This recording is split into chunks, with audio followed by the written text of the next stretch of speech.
3, 2, 1, go.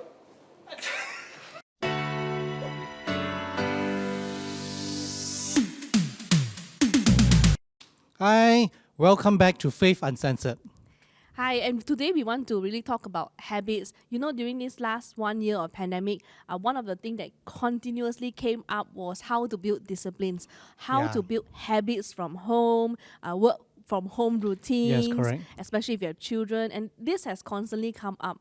But the truth is, habits are really difficult to build. Yeah, especially good habits. Yes. You know, like we always know that we are supposed to sleep early, Yeah. wake up earlier, have better diet, eating diet, Right. exercising, things like I that. think I started out in this pandemic just like anyone else and said like, okay, I'm really gonna build some good habits. I'm gonna sleep early.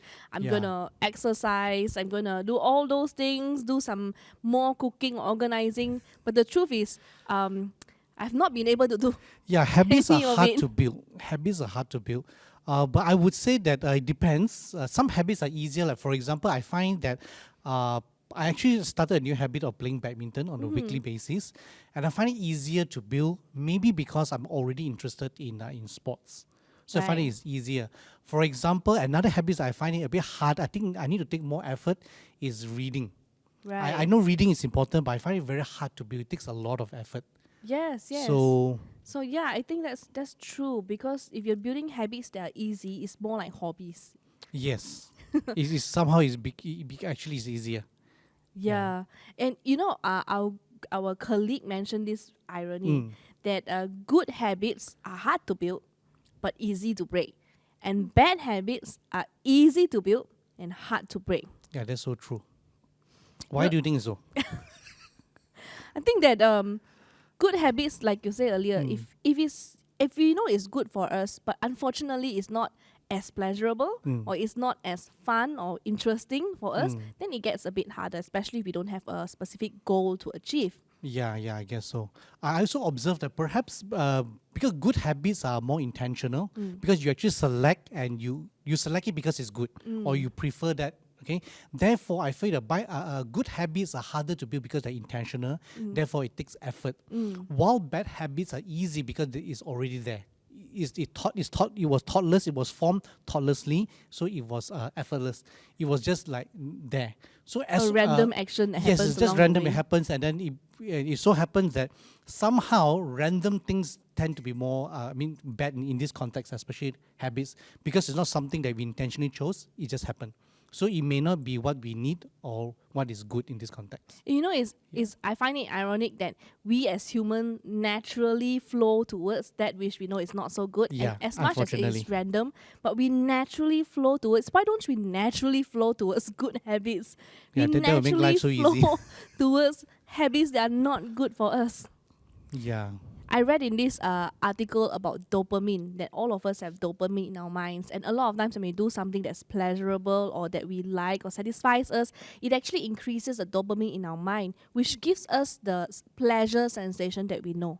When we do something that we love, eat something that we like, smell a cookie, you know, when we walk past, it gives us dopamine effect. And we will always want that because it is like instant gratification. You get to increase the dopamine immediately. And I think that a lot of bad habits are like that. We actually increase our dopamine immediately. It's an instant gratification, and so it is pleasurable. So perhaps human is just veering and moving naturally towards whatever that gives us pleasure in our Pleasure. sensations. Because I guess it's easier. Like we all know that discipline takes effort. That's why people don't like discipline because it's hard. Yes. It's not pleasurable. It's not pleasurable. Yeah, and I think that's a very good explanation of why good habits are hard to form, while bad habits are easier to form. Because somehow bad habits that doesn't require any discipline, doesn't require any efforts. Right. You just do what you like. Right, like eating snack food. I think immediately when you eat, there is a pleasure sensation and Yes. dopamine effect. But eating healthy food, it may not be as pleasurable, but it has a long time pleasure effect. It takes a long time before you reach a point and you feel like, oh, this is satisfying, Yeah. or this is Before your pleasuring. body recognizes that it's good. Correct. Yeah. So we don't want to go into that very much. And I also read the interesting thing is that the other way around, when we actually stop the things that give us pleasure, when we actually choose to reject, like say, okay, I don't want to think about that chocolate chip, I don't want to eat that, or I don't want to do that thing. This article actually says that in our mind, because we've stopped that, it actually creates a craving inside of us. That craving for that dopamine, that pleasure sensation. And because we stop and reject it, that craving can double and we will want it doubly much. Oh, okay. That's interesting because we said that bad habits are hard to break. And I think this is the reason. Because our mind has created a vacuum, a craving, and we constantly want it again. Okay. And of okay, course, that it makes was a lot of made in sense. reference to, for example, smoking, for example, food eating. There is certain thing that we will keep on wanting it, and if you don't allow yourself, and I think that's how craving works. If you don't allow yourself to have it, the next day it doubles. The next day it doubles. And the thing that we can take advantage of this of this discovery, okay, for me it's a discovery because I just found out, is that if we build good habits and we actually enjoy the good habits, we will crave it more and more. Yeah. So we will keep doing good habits, and it actually is like it's a compounding interest. The Compounding. more we do, the more we have, the more we want it. Right. So this will be very good if you apply to good habits. That's right. Yeah. That's right. So I guess the question is, how do we apply into the good habits? Because we all know we need to build good habits. I mean, it's a Yeah. no-brainer. We know that in order for our life to be productive, to be successful, to achieve something, to achieve the goals that we want in our life, we need to build good habits or Yeah. intentional habits that will discipline our life or direct our life. So we need to find a way to actually transfer this understanding of the dopamine effect into the good habits. I think for me, I would say, I just give an example. Like, I started playing badminton, and at the beginning it was hard because I was not good at it. I kind of enjoy it because I enjoy sports. I was sweating, but after a while, I did not enjoy it as much because it was difficult. Okay, but because I keep taking small steps. I mean, instead of playing too often, I only play once a week, and I play with. It was a light game, playing with those people who are also at my level. They're still learning, and I find it easier. But I'm thinking actually, what I'm trying to say here is that it will be easier to build good habits when we take small steps instead of big leaps. That means instead of playing everyday badminton, I play actually once a week. And then that will help me actually build the good habits in. And because after a while I get better, actually I enjoy it, I want it more. So instead of once a week, I try to play twice a week or 3 times a week.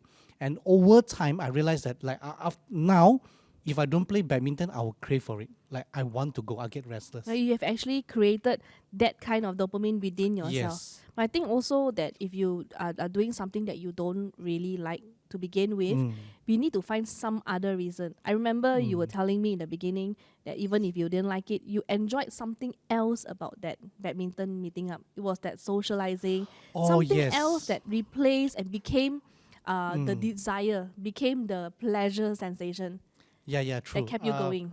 Because when you're right. So right. What gave me enjoyment more than the game itself before the habits kicks in is that I enjoy the people. I enjoy just being with people, playing with people. I enjoy the social. So when I was building this habit, my reward system was the people.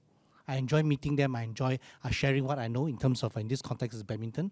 So that gives me a lot of craving that I want to see that person grow. So I will go back next week to teach the person again and again to meet the person again. So that gives me motivation before this habit kicks in. So Right. yeah. I guess I need to do that for myself as well to actually find a way because I know I don't like exercise and you know that it doesn't give me any pleasure sensation, to find something else Yeah. that will help to replace that so that that habit can begin to kick in. Yeah, and actually, I saw this YouTube video. I thought it was very good. It talks about process versus product. Most of the time, when we want a good habit, we set a goal, and there's a product. And we have this mindset until we reach our goal, until we have this product, we will not be happy. That's why along the way we will give up. That's true. Because we think that once we get it, then only we will be happy. So he said that instead of focusing on the product, we should focus on the process, which means build small steps instead of big leaps. Okay, so and then you celebrate small victories. Okay, and you build a process that you can enjoy, so that the whole process is more enjoyable before you reach the end goal, the product. So instead of focus, when you want to build a good habits, focus on the process first. Build a system that actually that will help us nurture or help us shape a habit. Like for example, I build a system like every Sunday night must play badminton. It's the system sets in, I mean the action plan sets in. It's more intentional, and over time, because we enjoy the process, by the end of it we'll get the product. Right. So So I thought just he don't had a good take point our there. mind out of having the product or the Yes. end goal, but the process instead, the journey. Yeah, the process, the journey. Put a safe system in. Yeah. I think another thing that might help better is to bring someone along for accountability, for Yeah. friendship, because doing alone is really difficult. Yeah. It's the easiest way to give up if you Yeah. do things alone. Sometimes we may not have the willpower, so we need to borrow Right. from another person. Or because you've already promised somebody else, you find that Yes. you have to fulfill Yeah, it's it. harder to say no to someone Harder that you to. say yes to. Yeah. All right. Right. So, in these next couple of days, we want to challenge you to also build new habits, Yeah. build good habits. We live one life. We know that we want the best out of this life. There is no do-over. And living this one life, we need to really do what we can to make the best out of it. Yeah, I really believe, because as I'm no longer in my 20s, all right. Last time when I was young, there's always like a lot of time, we can like one day. But I reached a point in my life that there's no more one day. That No one day more. is today. Yes. Whatever I want to do, then I should be doing now.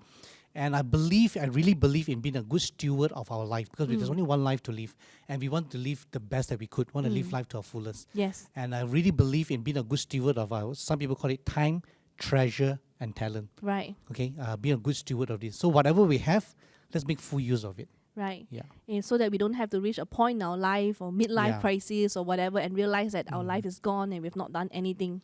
Yes, correct. Yeah. That we actually do it now, make the use of what we have, not what we don't have, what we have and what we can do, and build those habits now. And I believe that we really can be the best version of us. And to build a new us, we need to build new habits. We start with our habits, because our habits shape us. Habits is our SOP, our standard operation procedure. So you build a good one, it will be easier for our life. It's better actually. Yeah. Yeah. Amen. All right. We also want to challenge you moving forward to build good habits. So we're going to launch this hashtag Good Habits Challenge for the next 10 days. Whichever day you begin on, pick a habit, pick a small, doable one. habit, and do it for the next 10 days.